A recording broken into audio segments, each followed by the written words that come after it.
to U-Sophia, where minds meet online. And this afternoon, this evening, we have the beginning of a new series in U-Sophia called Jazz Encounters.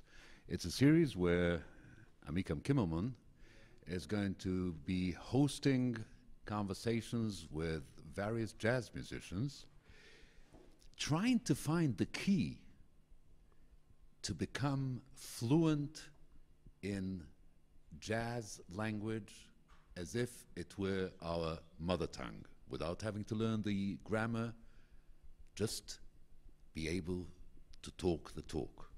Amikam, Mike Del Ferro is here with us from Holland, gracing us with his fantastic talent, skill, and his globe-trottering through his music. Welcome to Israel. Thank you. So, Amikam, what was the idea that started you in this jazz conversation? This idea has been there for decades, I think. I mean, it's the idea of trying to find out or to help audience and other people to get into the insight a little bit.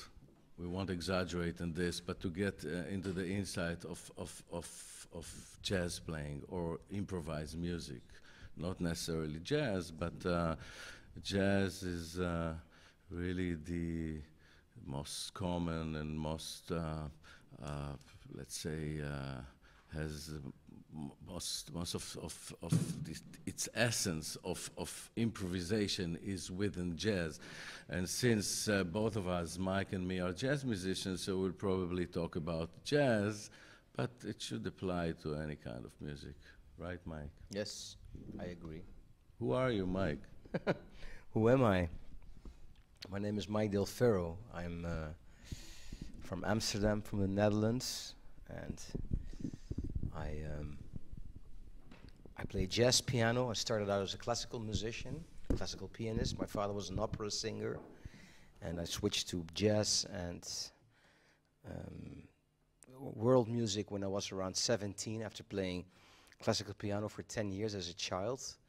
And that's because I love to create music on the spot rather than always play the same music, with all my respect, I must say, towards classical music, because I love it. Half of my iPod is filled with classical music, and I go to concerts, many classical musician friends. So, but personally, as a musician, I prefer to create music on the spot, and that's why jazz and improvisation is a great thing to do this, great tool. I think you would agree with, I mean, we should really share it. I mean,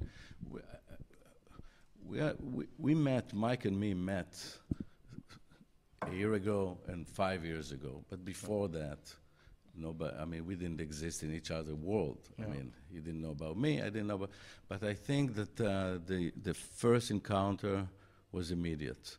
The first really musical encounter, which was last year, and I think that you probably, I mean, you'll agree that it's so typical, and it's so it's such an essential part of the jazz thing, that you can really become a very close friend with any musician you meet, no matter where in the world. Yeah, connecting it's absolutely great. It's an immediate thing, isn't it? Yes. Why do you think it is? I think because, first of all, music is a universal language in the first place, plus that I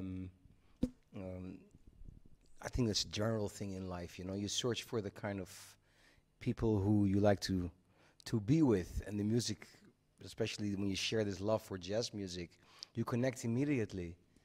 And that's what happened to us actually in South Africa, not even somewhere else.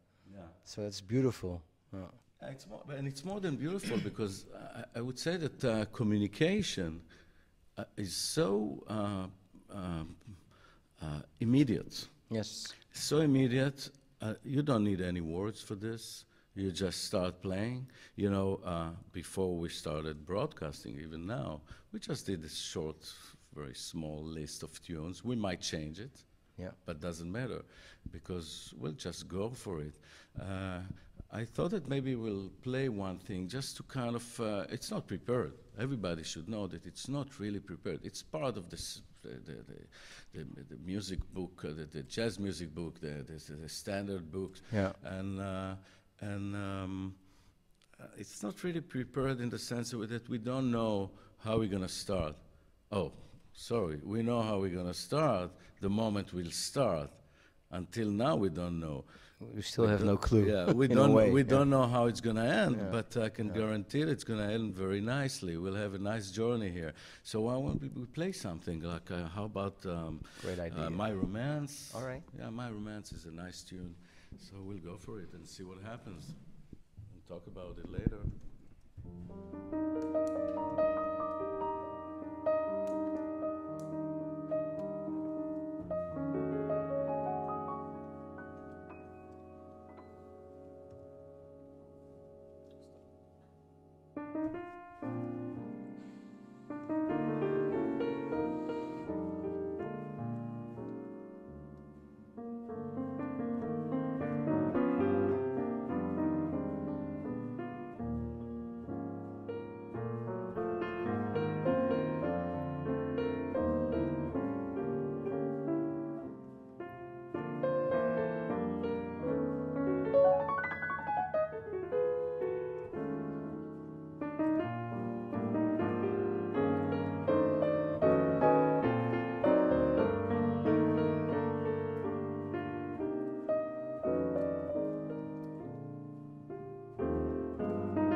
audience here. Quite an Well, audience.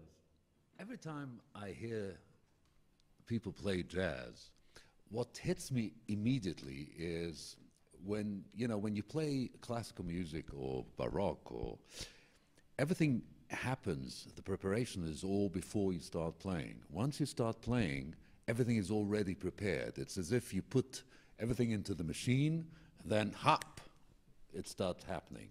In jazz, you prepare everything, and then you forget everything, and it seems as if you pick up and just let it go. Let me tell you this, and this way you prepared for years. You're prepared for it.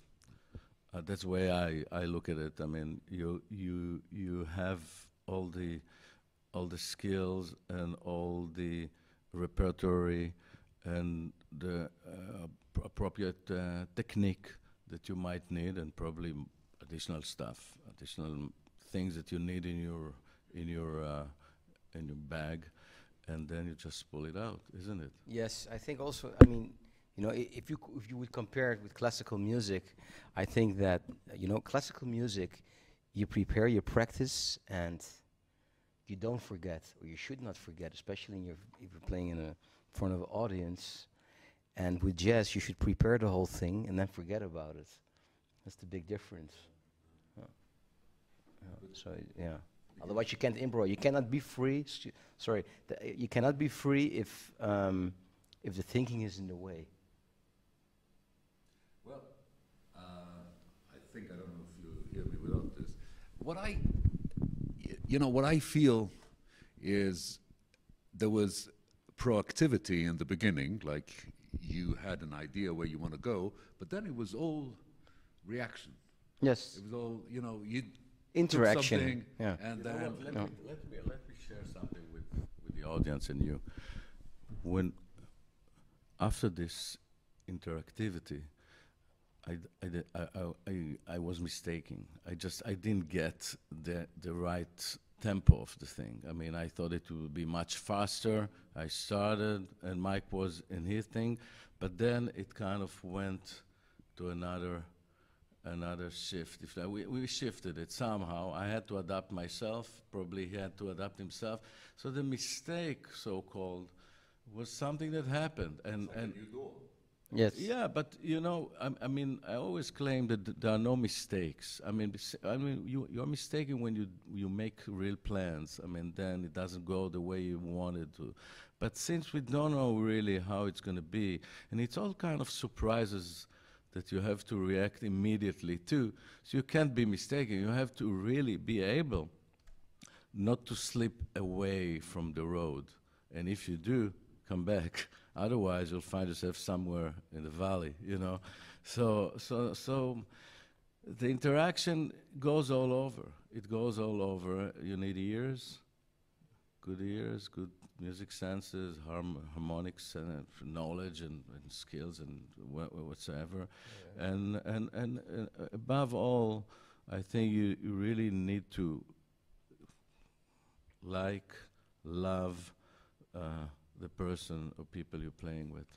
And by the way, this leads me to another question I was thinking about. What do you prefer to play, or prefer, it's not the right, but is there anything that you have against or for playing with other musicians, rather playing by yourself as a soloist? You see a difference? How do you look at it?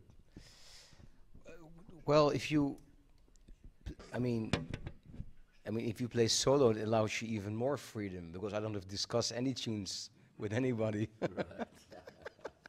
You know, now we still had to decide on where we're going to play. So it's just a dialogue between you and the music. Yes, Nobody yes, else in the yes, yeah, something like that. Yeah. So then, yeah. Because I remember myself, I always have this urge to play with people. I wanted to go out to jam sessions, to overseas, wherever, because you can always play at home if you'd like. And by the way, it doesn't mean that if you're at home you'll play less good than you do outdoor, but something with playing with other musicians. Yeah, it's the energy you get from other people. Magic and energy. That's great. Yeah. So, but you find yourself playing solos as well. I do entire solo concerts, and I love to do that as well because it's that's the ultimate freedom in a way. But the thing is, then you have to also interact with yourself. Yeah. So you don't get anything from someone else. So this what you're saying, like interacting with other people, gives you also different ideas. So I like both. Why won't you play something? We'll listen. You have great listeners here. Something Dan, solo. Dan and me, yeah. All right. We'll be good listeners. Trust me. Okay, I'll play something solo.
very much, Mike. That was really beautiful. It was like going on the water or something.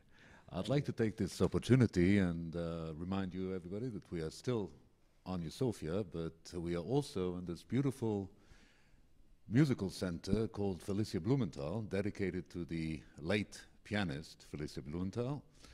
And we are here with Amikam Kimelman on the saxophone and Mike Del Ferro on the piano. Something that hits me when you play alone or when the two of you play together, it feels, when the two of you play together, it feels as if nothing is syncopated. Even when you do the breaks and you do the follow-up, it's always a flowing conversation. And I felt, maybe I'm wrong, when Mike played, there were minutes and seconds and fractions of that you wanted to say something with your saxophone. Am I wrong? Yes, you are. I was just listening and enjoying. I mean, there's no room for me to interfere in this thing. That's Mike's thing, and no, I mean, you know, it has to do with a lot of stuff, with a lot of let's say, how to put it. Not you don't necessarily have to play all the time. Sometimes not playing is playing. You know, it's just listening, and the essence of this kind of art is listening to yourself, listening to each other, listening to what's going on around, and reacting accordingly. In this particular thing, song or music that Mike played, I was just enjoying. Not doing anything, you know. Just you don't need to be very active all the time. But you know, Mike mentioned before somehow when we started to discuss what's kind of better or what's the preference of playing alone or not, and he mentioned the word freedom. Freedom is one of the things that, especially in jazz, you have. For example, the freedom to interpret. You don't have to stick to the original, because, by the way, nobody knows what's the original, you know? No. It's just notes who somebody wrote. But when you listen to it, you know, most of what's happening in jazz necessarily is the possibility and the freedom really to interpret. Interpret a song, a tune, from any aspect you like, rhythmically, harmonically, melodically, style-wise, everything. You can take it wherever. And of course, when you play, you interpret yourself, because it will never be the same.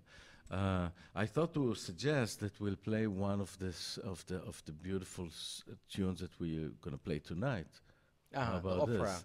The opera, I think this is a great example, and maybe you can expand on this, about really this freedom to take something which doesn't belong completely or didn't have any intention to be there, and take it to another place and just feel very good about it. Yeah. So, what we'll play is a Neapolitan song entitled "Non ti scordar di me," which means "Don't Forget Me." And my father was an opera singer, and I grew up with opera and classical music, like I said before. And like 10 years ago, no, 8, 9 years, I don't remember exactly. I drove home after a concert in Holland, and I was listening to the classical radio station, and I heard this song, Torna a Sorrento. And I thought, wow, this is such amazing music and beautiful melody. I should maybe do something with this, because it's always being performed in a very operatic, dramatic way. You know, opera is an institution. And actually, before I forget, the Neapolitan songs are part of bel canto. Bel canto means beautiful singing. So it's like the umbrella for Neapolitan songs, arias, and all of that. Everything that has to do with operatic repertory. So I went home that same night, didn't go to bed, but I really started to play this tune and give it my own treatment. And that was the start of a project called Opera Meets Jazz. So I started with this solo piece. Maybe I'll play it later if you want. And then I thought, hey, maybe it's also an idea to give these songs like a rhythmical treatment. So I, for instance, I made an arrangement of the habanera, like, and then in the salsa.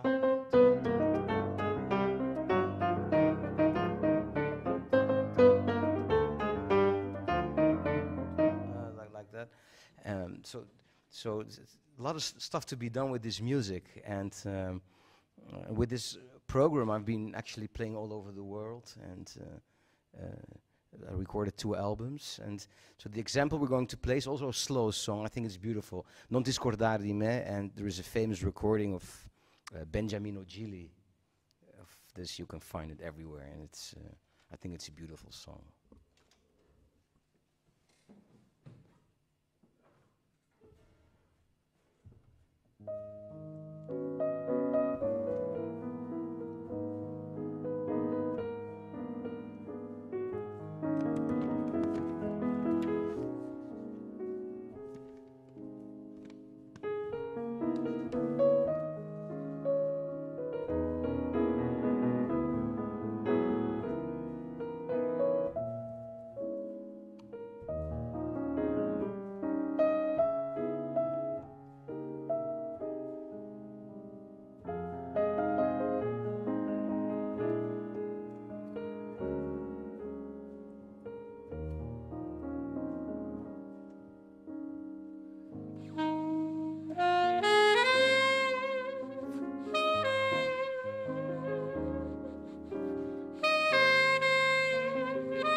Yeah, I should say that it's not should. I want to say that Mike's interpretation on such a thing has to do.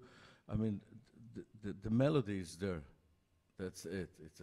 It's essential. That's it. But the beauty of this thing that we just heard has to do with this beautiful sense of harmony and dynamic and very kind of loose feel to it. So you are not really obeying to the rules of time in here. You can float. Yeah. The floating thing is, and I thought that maybe we'll take something that has to do with keeping the time, because here we're kind of floating. I mean, jazz has everything, so maybe we should pick up a tune that has like a jazzy one. We did a not a rehearsal, we did a list. And how about Secret Love? Secret Love is a beautiful song that is not played quite often, not in the jam sessions, but it's part of the. But it's a great song, and it's a part of the standard book. So I'd like to play it very swingy, if possible. Yeah, let's go for it.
Question that I always wanted to ask.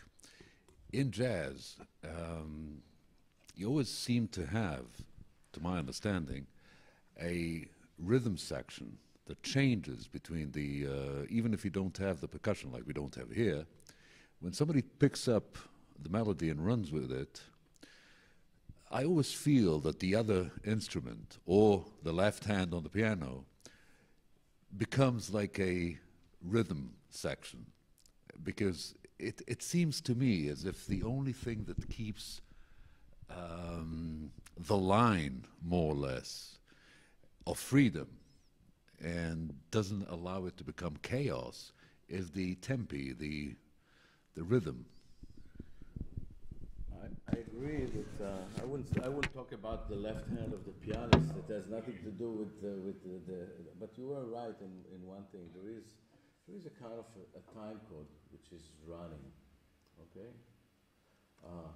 When we count, either we count like really verbally, we just count or snap fingers or something, or we set the tempo, and from the moment the tempo is there, it's there, and it never changes. And that allows everybody to go in and out and just go around this tempo, what you call tempo or time or metronome thing that is there. That's why you don't necessarily need a drummer, or you don't necessarily need left hand of the piano or bass play. I mean, it's not a need to do it. It's just part of the sound, if you like. You agree? Yes. Yeah, because the pulse is kind of there, and it's all about the inner clock which keeps going. And again, with the duet, solo or duo even enables you more Stretch a little bit. freedom. Yeah, because when you also play with a bass player, unless you really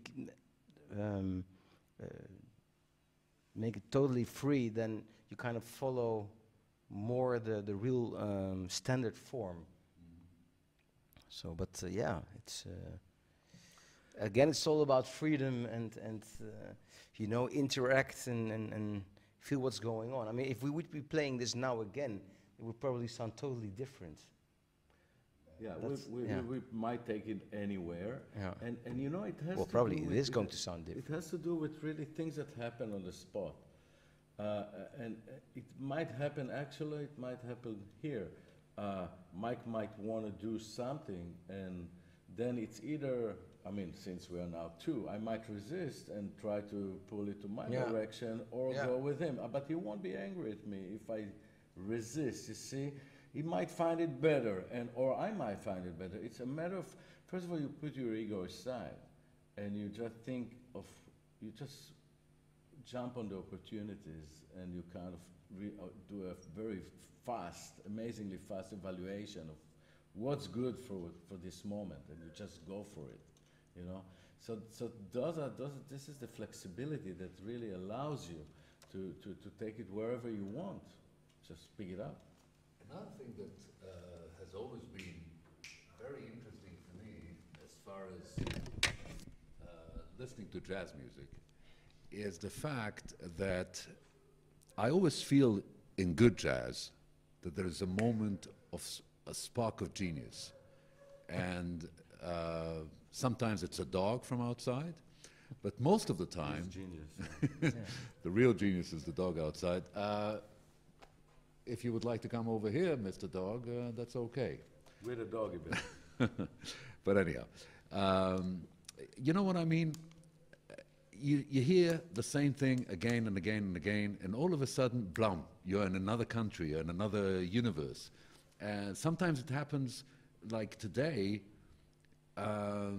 each and every one of you had a second in my reading where a note was never played before like this, where a breathing created something that was right only now. And if it would have happened later, it would have changed the whole matrix. Yeah, you Does can't, this you happen? can't repeat it. Yeah, you'll never be able to tell. You know, I played for off and on for on and off for 10 years with Toots Tielemans, the harmonica player, and he's 91 now. And he said to me, he said, you know, I've maybe played Autumn Leaves like 50,000 times in my life in concerts, and every time when I play it and find that one note which sounds fresh, it has been worth it. That's exactly what it is, you know. It's also sometimes, in one way, it's going in a flow. It's always, or it's not. Maybe finding the note is not, because he's such a creator. But when a note comes out which sounds fresh, then he said it has been worth. Also repertoire which you know very well. So it's endless, you know. But again, it's all about connecting and improvising. It's also about responsibility, I think. You really, when you are in the situation, you take full responsibility of the situation. You are not a sideman. You know, in jazz situation, I mean, you can't really talk to each other if you don't look on eye level to each other. It's not that somebody is guiding somebody else. Okay, you have respect, of course, and you have, but you need to be able to understand what your partner says, pick it up, do something with it, bring it back to him, throw it to the other musicians, they pick it up. It's a, you know, it's a really an intersection. I mean, what's going on in the middle, you know? And I don't want to take it completely away, but what you're saying now and what we're feeling here is, it's something that makes me wonder. What is the role of big band in all this? Big band, you have a conductor, He's a you specialist. have a... He's the big band specialist. there's no Amikam. difference, basically. Big band is another form of jazz playing. It's very typical of jazz, but it has, let's say it combines the rhythm music with the improvised music. And since it has so many people in it, I mean, the typical big band consists of 17 musicians, okay? So when you put 17 musicians, you can't just let it go. Just everybody does whatever he wants. You have to put some order. So in this sense, it's kind of similar. More to structured, the, yes. to the classical role. Or to the, I mean, let's say that the jazz musician, when they play in a big band setting, in part of the music, they'll be like classical musicians. They'll read exactly, and they create a balance, and they listen to each other and try to sound like one thing, okay? And they have to be very precise. And then you have the other part, which are open for improvisation, and then you break the rules sometimes. So big band is one form of it as a solo piano. I mean, I would say that big band and piano solo are the extreme sides, you know? I mean, this is complete freedom, and this is 50% or whatever freedom. But again, the small setup of a quartet, trio, quintet has huge freedom to do whatever you want, and each time you discover something else, and you take responsibility on this. It's I can talk about myself. I have this sense all the time that when I play, I see, and this is another thing that I've been thinking about it. I think this is a quality or something that musicians have. They can see the notes. You can see it. You can really touch it, you know, and it's become very visual to you. And sometimes you use expression like fat sound, like round sound. Like you try to kind of and explain it to others or to yourself in things that has to do with your eyes, kind of see the note, and you're trying to put the note or the sound.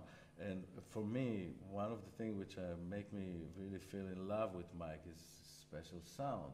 He's got a unique sound. It has to do with probably things that this is who you are, but as far as dynamic and touch and probably relating to some of your models. Who are your models, Mike? I mean, they should put. I mean, of course. I mean, if it's influence on you. I mean, yeah. Well, it's you know. Well, I think, generally speaking, sometimes I think that a lot of jazz pianists don't pay enough attention to their sound. They can play great, of course. You know, technically, rhythmically, it can be all there. But sometimes I miss the sound. And when you talk to saxophone players, bass players, trumpet players, they're always talking about sound, like classical musicians do, actually. And for some reason, with a lot of pianists, it's kind of, I don't know, neglected. I don't know why. But I think that to try to make piano sound beautiful is the essence of transmitting the music in the right way. Like, for instance, when I play like in a like beautiful venue like this, I will look for the corner right over there, which is probably the most far away point in the room. That's where I will send the note to. I don't just play here.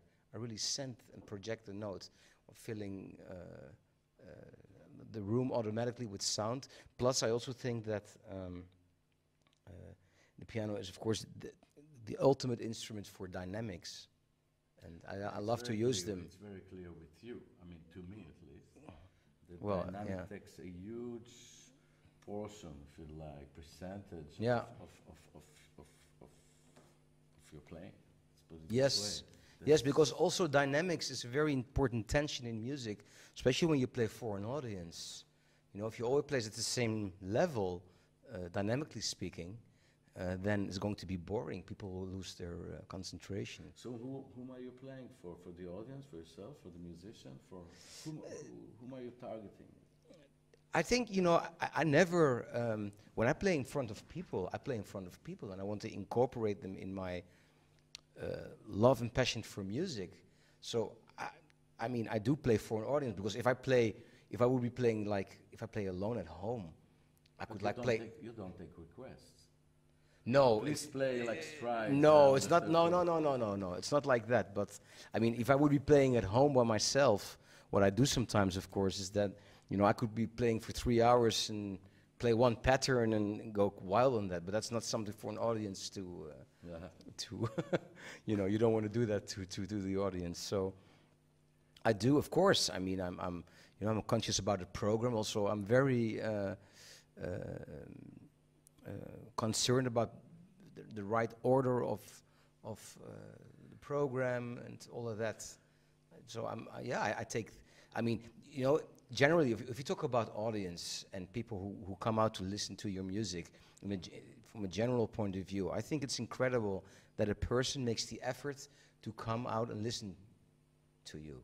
I mean, they spend a lot of money on you in the first place, because they have to find a parking place, they buy a ticket, probably they'll have the shave, there's electricity costs, they have dinner, you know, and while there is so much, like, there's option paralysis nowadays, you know. I mean, where do you go? I mean, you got the internet. They can stay home and watch us. Yes, you know? but that's also an effort, which I appreciate. So the people are watching. You know, I've got, you know, it's like being in a concert hall, because they make the effort to actually watch, sit behind the computer and watch this. It's a beautiful thing. I appreciate it a lot. I would like to come back to something that Amikam said. You said that the jazz pianists, are not so aware or particular about sound. The great ones, Yeah. it's enough to hear one touch on the piano, and you know it's Chick Corea or Yeah, or Keith he- Jarrett. he- Keith Jarrett is he he's the touches- master if it comes to sound and he dynamics. touches the piano, and you know Yeah. he doesn't have to play. It's just one note, and you know it's Yeah. him. Yes. And Yeah. I don't. Well, you know, we did a concert. We live streamed a concert in Ravello of a Norwegian piano player. Yes, yes, yes. I saw that. And he said, I never played like this because I never had the ocean to play to. And he said, I played to the ocean the whole concert. Yeah. And he said, I never played like this. Yeah, but the ocean didn't react, you know. How do you know? How do you know? Well, but it does inspire, maybe. Yeah, it's probably inspiration. But you know, if we're talking about this, I think that each musician doesn't matter if he's a pianist, drummer. I think that sound is above all. Sound is your voice. Yeah. That's your voice. That's the thing that you're. And if you mention Chick, for example, he has his own voice. I mean, he can be recognized. I mean, you just switch off and on the radio, on and off. You hear one note, you say Chick. That's it. You don't need Chick much. Corea. Yeah, For Chick the Corea, viewers. of course, not a chick, a Chick Corea. Just But- to avoid misunderstandings. Yeah, that's. But you see, this is the dream. But you can't really say now I'm gonna have my own voice. It kind of evolves. It takes. I mean, it finds you in a way. It's there. It's there, and you run into it. Hopefully, that's your hope. I'm still not satisfied with my piano sound. Yeah, but I mean, but I am. I'm always searching for even more colors and overtones, whatever. Yeah. How about if we interpret body and soul? Yes. We'll take the freedom to play body and soul, which is I mean, one of the most played standards, I think, in everywhere. Usually it's a ballad, and we're gonna take it into some Latin, Brazilian, whatever. We'll see what happens, but it works very well. And this is just a proof of a small proof of what you can do, where you can go, and it doesn't really harm the music. It's might have give it another life, if you like, another raison d'être. So we'll go for it.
Thank you very much, Amikam.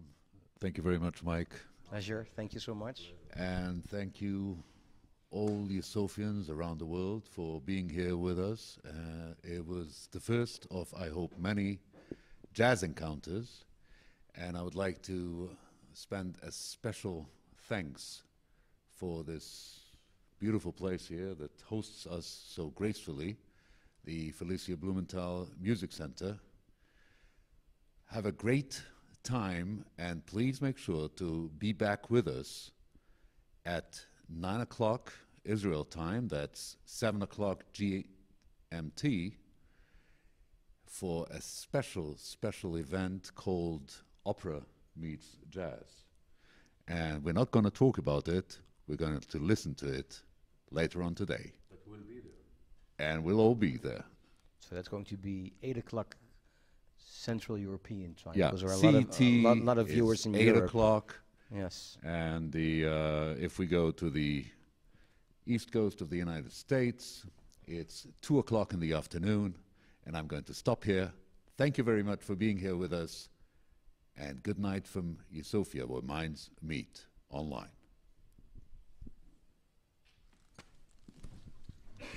Yes, Mike.